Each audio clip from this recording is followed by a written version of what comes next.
नमस्कार। Vision IAS के news today के इस अंक में आप सभी का स्वागत है।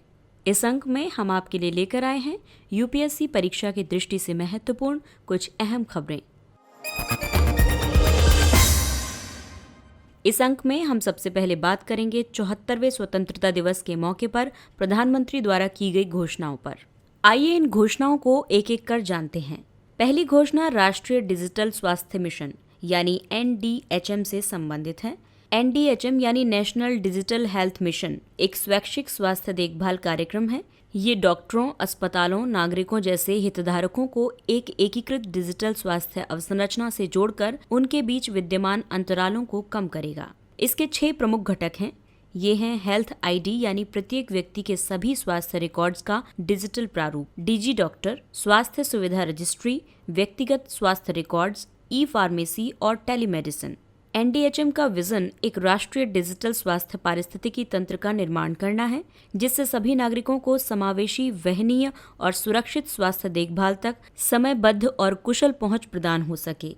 स्वास्थ्य और परिवार कल्याण मंत्रालय के अधीन राष्ट्रीय स्वास्थ्य प्राधिकरण NDHM का कार्यान्वयन अभिकरण होगा। दूसरी घोषणा एक नई साइबर सुरक्षा नीति 2020 से संबंधित है। साइबर सिक्योरिटी पॉलिसी 2020 के तहत भारत में एक सुरक्षित साइबर स्पेस निर्मित करने की परिकल्पना की गई है। इस नीति का उद्देश्य उन व्यावसायिक आंकड़ों और महत्वपूर्ण सूचना अवसंरचना को सुरक्षा प्रदान करना होगा जिनका राष्ट्रीय सुरक्षा तथा अर्थव्यवस्था के दृष्टिकोण से अधिक महत्व है। ये सूचना संरक्षण के साथ साथ नागरिकों से संबंधित आंकड़ों को सुरक्षा प्रदान करेगी। इसके साथ मिथ्या सूचना के प्रसार को नियंत्रित करने का कार्य करेगी।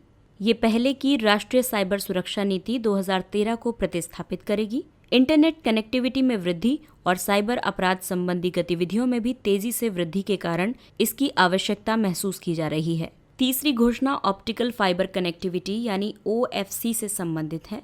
इसका लक्ष्य 1000 दिनों के भीतर सभी 6 लाख गांवों को OFC यानी ऑप्टिकल फाइबर कनेक्टिविटी प्रदान करना है। साथ ही इसी अवधि में सबमरीन ऑप्टिकल फाइबर केबल के माध्यम से लक्षद्वीप को भी हाई स्पीड इंटरनेट कनेक्टिविटी से जोड़ा जाएगा। इससे वहनीय और बेहतर कनेक्टिविटी तथा डिजिटल इंडिया के लाभ प्रदान करने में सहायता प्राप्त होगी।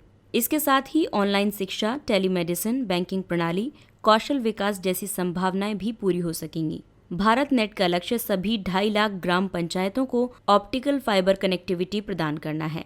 पिछले 5 वर्षों में देश की 1.5 लाख ग्राम पंचायतों को ऑप्टिकल फाइबर से जोड़ा गया है।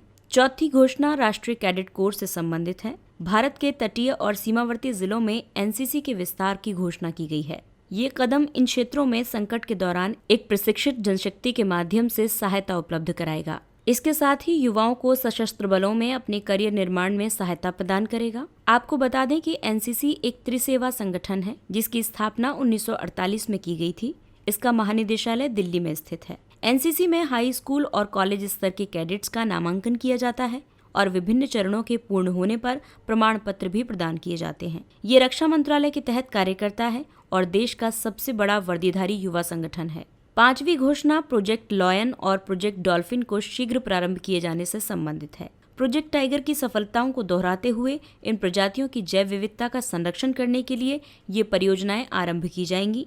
अगर एशियाई शेर और गंगा डॉल्फिन की IUCN स्थिति की बात करें तो IUCN में इनकी स्थिति एंडेंजर्ड है।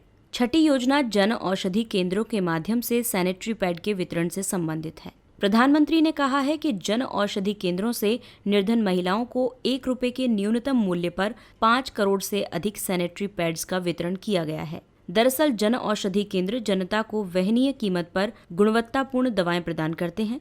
इसे प्रधानमंत्री भारतीय जन औषधि परियोजना के तहत लॉन्च किया गया था। ये औषध विभाग की एक परियोजना है। अगली खबर जेंडर इक्वालिटी से संबंधित है। प्रधानमंत्री की घोषणा के अनुसार सरकार महिलाओं के लिए विवाह की आयु पर पुनर्विचार कर सकती है। दरअसल प्रधानमंत्री ने घोषणा की है कि केंद्र सरकार ने महिलाओं के लिए विवाह की न्यूनतम आयु पर पुनर्विचार करने के लिए एक समिति का गठन किया है। इससे पहले जून 2020 में महिला एवं बाल विकास मंत्रालय ने मातृत्व की आयु, मातृ मृत्यु दर को कम करने और महिलाओं के बीच पोषण स्तर में सुधार के लिए एक कार्यदल का गठन किया था। शुरुआत में विवाह की न्यूनतम आयु को बाल विवाह की समस्या से निपटने और नाबालिगों के शोषण को रोकने के लिए निर्धारित किया गया था। वर्तमान में विशेष विवाह अधिनियम 1954 और बाल विवाह प्रतिषेध अधिनियम 2006 ये निर्धारित करते हैं कि विवाह की न्यूनतम आयु पुरुषों के लिए 21 वर्ष और महिलाओं के लिए 18 वर्ष होनी चाहिए। आइए अब जानते हैं कि आयु पर पुनर्विचार करने की आवश्यकता क्यों है। दरअसल महिलाओं में आरंभिक गर्भावस्था के जोखिमों को कम करने के लिए ये जरूरी है, क्योंकि ये बाल मृत्यु दर में वृद्धि के साथ संबद्ध है और इससे माता का स्वास्थ्य भी प्रभावित होता है। महिलाओं के मध्य कुपोषण और मातृ मृत्यु दर को कम करने के लिए भी ये जरूरी है। इसके अलावा विवाह संबंधी कानूनों को लैंगिक रूप से तटस्थ बनाने के लिए पुनर्विचार करना चाहिए। विवाह की अधिक आयु का मतलब है जनन क्षमता से युक्त वर्षों की संख्या में कमी होगी। इस प्रकार से ये जनसंख्या नियंत्रण के एक उपाय के रूप में भी कार्य कर सकता है। अगली खबर कार्यपालिका से संबंधित है।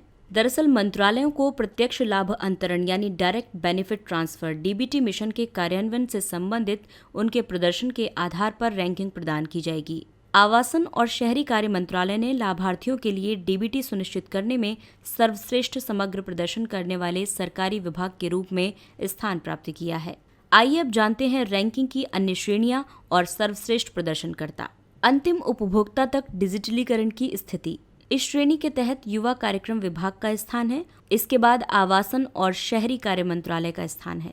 आधार और मोबाइल का उपयोग। इस श्रेणी के तहत कौशल विकास एवं उद्यमिता मंत्रालय का स्थान आता है। दूसरी श्रेणी है पोर्टल और रिपोर्टिंग अनुपालन। स्वास्थ्य एवं परिवार कल्याण विभाग और सांख्यिकी और कार्यक्रम कार्यान्वयन मंत्रालय इस श्रेणी के तहत सर्वश्रेष्ठ प्रदर्शन करता रहे। चौथी श्रेणी है अनुमानित डीबीटी बचत अनुपालन। इस श्रेणी में उर्वरक विभाग, खाद्य एवं सार्वजनिक वितरण विभाग और पेट्रोलियम एवं प्राकृतिक गैस मंत्रालय ने इसमें सर्वश्रेष्ठ प्रदर्शन किया। पिछले वित्तीय वर्ष में राज्यों और संघ शासित प्रदेशों को पहली बार डीबीटी भुगतान के आधार पर रैंकिंग प्रदान की गई थी, जिसमें हरियाणा ने प्रथम स्थान प्राप्त किया था। आइए अब जानते हैं डीबीटी के बारे में। डीबीटी को वर्ष 2013 में सरकारी वितरण प्रणाली में सुधार करने के लिए प्रारंभ किया गया था, ताकि सूचना या धन का सरल और तीव्र प्रवाह हो सके, लाभार्थियों का सटीक लक्ष्यीकरण हो सके। इसके अलावा दोहराव और धोखाधड़ी का उन्मूलन किया जा सके।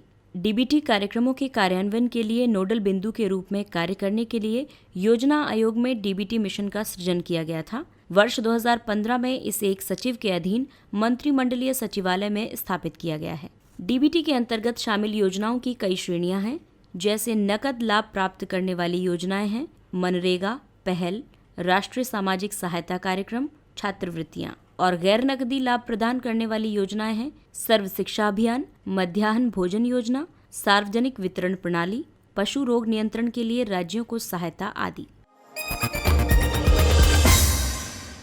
आइए अब नजर डालते हैं कुछ अन्य महत्वपूर्ण सुर्खियों पर। अफ्रीकी महाद्वीपीय मुक्त व्यापार क्षेत्र AfCFTA। अफ्रीकी संघ ने घोषणा की है कि AfCFTA के तहत पहला वाणिज्यिक समझौता जनवरी 2021 में किया जाएगा। इसका उद्देश्य वस्तुओं और सेवाओं के लिए एकल महाद्वीपीय बाजार का निर्माण करना है। इसके अंतर्गत निर्बाध व्यापार व निवेश की सुविधाएं प्रदान की जाएंगी और लोगों को मुक्त आवागमन सुनिश्चित होगा। AfCFTA में भाग लेने वाले देशों की संख्या के आधार पर ये विश्व का सबसे बड़ा मुक्त व्यापार क्षेत्र होगा। अफ्रीकी यूनियन द्वारा मान्यता प्राप्त 55 देशों में से 54 देशों ने AfCFTA में शामिल होने के लिए हस्ताक्षर किए हैं। इरिट्रिया इसमें अपवाद है, जिसने हस्ताक्षर नहीं किए हैं, जबकि 28 देशों द्वारा इस समझौते की अभिपुष्टि भी की जा चुकी है। स्वर्ण के अंतर्राज्यीय परिवहन के लिए ई-वे बिल। वस्तु एवं सेवा कर जीएसटी परिषद के तहत गठित पैनल ने सोने के अंतर्राज्यीय परिवहन के लिए ई-वे बिल का समर्थन किया है। ये स्वर्ण के परिवहन की निगरानी करने में सहायता प्रदान करेगा, जिससे बढ़ती कीमतों और घटते जीएसटी संग्रह के बीच कर अपवंचना और तस्करी को नियंत्रित करने में सहायता प्राप्त होगी। गौरतलब है कि वस्तुओं का मूल्य 50,000 रुपए से अधिक होने पर उनके अंतर्राज्यीय अथवा अंतर्राज्यीय परिवहन के लिए एक पंजीकृत जीएसटी करदाता द्वारा ई-वे बिल प्राप्त किया जाना आवश्यक होता है। वर्तमान में स्वर्ण को इससे छूट प्रदान की गई है। सृजन पोर्टल। ये स्वदेशीकरण पर लक्षित एक पोर्टल है, जिसका विकास रक्षा उत्पादन विभाग ने किया है। इसका मुख्य उद्देश्य रक्षा से संबंधित सार्वजनिक क्षेत्र के उपक्रमों, आयुध निर्माणी बोर्ड और सशस्त्र बलों के रक्षा उपकरणों के स्वदेशीकरण प्रयासों में निजी क्षेत्र को भागीदार बनाना है। ये एक one stop shop online portal है। ये वेंडर्स को ऐसे सामानों की जानकारी देता है जिनका स्वदेशीकरण किया जा सकता है। अंतरिक्ष ईंटें। भारतीय अंतरिक्ष अनुसंधान संगठन इसरो और भारतीय विज्ञान संस्थान IISc बेंगलुरु के शोधकर्ताओं ने चंद्रमा की सतह पर स्पेस ब्रिक्स का निर्माण करने के लिए एक संधारणीय प्रक्रिया का विकास किया है। इस प्रक्रिया में मानव मूत्र से प्राप्त यूरिया का उपयोग किया जाएगा, जिसे चंद्रमा पर संरचना निर्मित करने के लिए चंद्रमा पर पाई जाने वाली मृदा के साथ मिश्रित किया जा सकेगा। इसका उपयोग भविष्य में चंद्रमा की सतह पर निवास करने के लिए संरचनाओं को विकसित करने के लिए किया जा सकता है। Atal tinkering labs artificial intelligence step up module.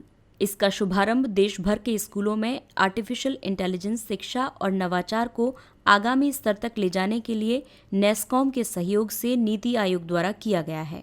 ये मॉड्यूल इसी वर्ष फरवरी में आरंभ आर्टिफिशियल इंटेलिजेंस बेस मॉड्यूल का आगामी चरण है। ये आर्टिफिशियल इंटेलिजेंस की गहन समझ को प्रोत्साहित करता है, जिसे वास्तविक विश्व में लागू किया जा सकता है। Saliva direct. ये एक प्रकार का कोरोना टेस्ट है। US food and drug administration US FDA द्वारा अनुमोदित ये टेस्ट काफी सरल और कम खर्चीला तथा अत्यल्प पीड़ादायक होता है। इससे काफी कम समय में अधिक से अधिक लोगों का कोरोना टेस्ट किया जा सकता है। इसकी संवेदनशीलता काफी उच्च है।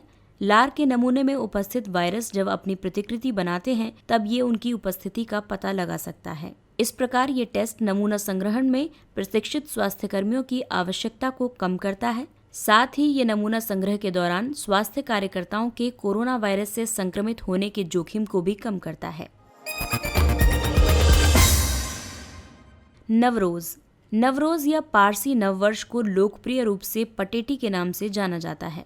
नवरोज का शाब्दिक अर्थ होता है नया दिन और ये वसंत की शुरुआत को दर्शाता है। इसे जमशेदी नवरोज के रूप में संदर्भित किया जाता है। जमशेद फारस या पर्शिया के शासक थे और उन्होंने पारसी पंचांग की शुरुआत की थी। इसे यूनेस्को की अमूर्त सांस्कृतिक विरासत की सूची में भी शामिल किया गया है। इसके साथ ही ये अंक समाप्त होता है। अगले अंक में फिर मुलाकात होगी कुछ अन्य महत्वपूर्ण खबरों के साथ। तब तक के लिए नमस्कार।